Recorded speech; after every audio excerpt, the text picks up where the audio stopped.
ladies and gentlemen, give it up for Mark and Eliza Viterbo!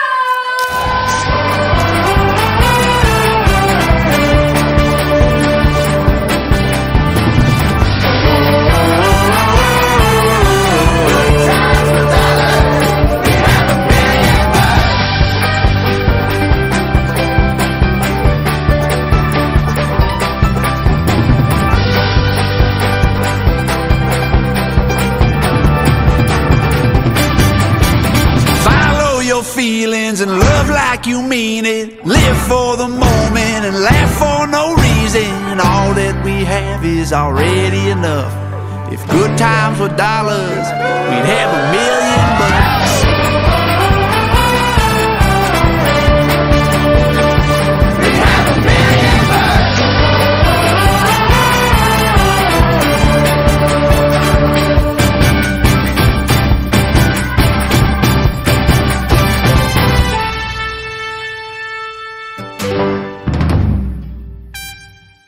Asawa daw ay hindi biro. Sabi nga, ito'y panibagong yugto ng inyong buhay kung saan maraming pagbabago, madaming suliranin, madaming pagsubok ang pagdaraanan sa panibagong yugto ng inyong buhay, ang buhay mag-asawa. Alam mo ba, munti ka na sumuko ang puso ko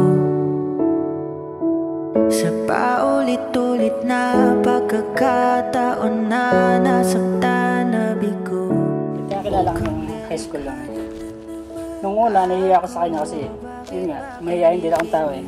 Bihira ako makipag-usap sa ibang tao, lalo sa mga babae. Ngayon ay parang kakaiba, pag nakatingin sa iyong mata, ang mundo ay kalma. Ngayong nandyan ka na, di magmamadali, ikaw lang ang katabi, hanggang sa ang buhok ay pumuti. Di na maghahanap ng kung anong sagot sa mga tanong, dahil ikaw ang katiyakan ko. Nagustuhan ko sa kanya, kahit na nung naliligaw pa lang siya, kahit na ayaw pang payagan ni tatay, talagang dire-diretso siya nung panliligaw sa akin. Pati si tatay nililigawan niya, yun.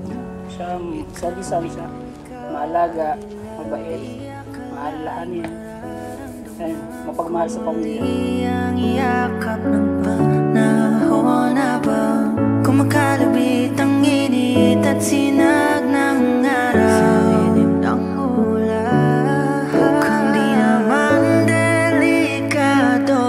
Kasi parang humingitin na naman ako, kaya ngayon di na ako mangangamba. Kahit anong sabihin nila,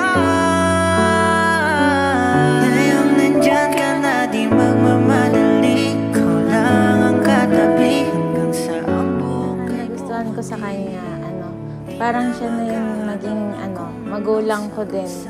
Kasi wala akong nanay. Siya yung nag-aalaga sa akin kapag may sakit ako. Naging private nurse ko siya. Tapos, kunwari may problema ako, siya yung sinasabihan ko. Tapos, magaling siya mag-advise. Kahit na minsan mainitin din ang ulo. Yan, matampuhin. Pero sobrang mapagmahal niya talaga. Yun lang, medyo natagalan lang kami, pero worth it naman kasi nagawa naman niya yung gusto niya para sa kanyang pamilya. Ayun, sana huwag siya magbabago na hindi lumayo ang kanyang love sa kanyang pamilya.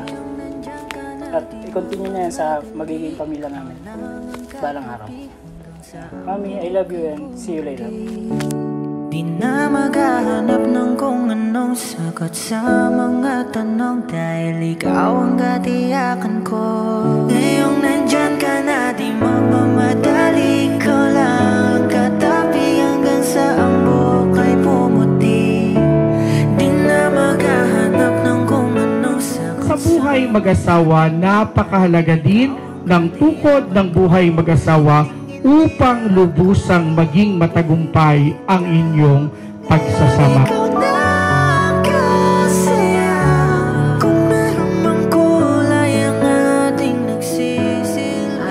Daddy, ito na yung yung araw na hinihintay natin,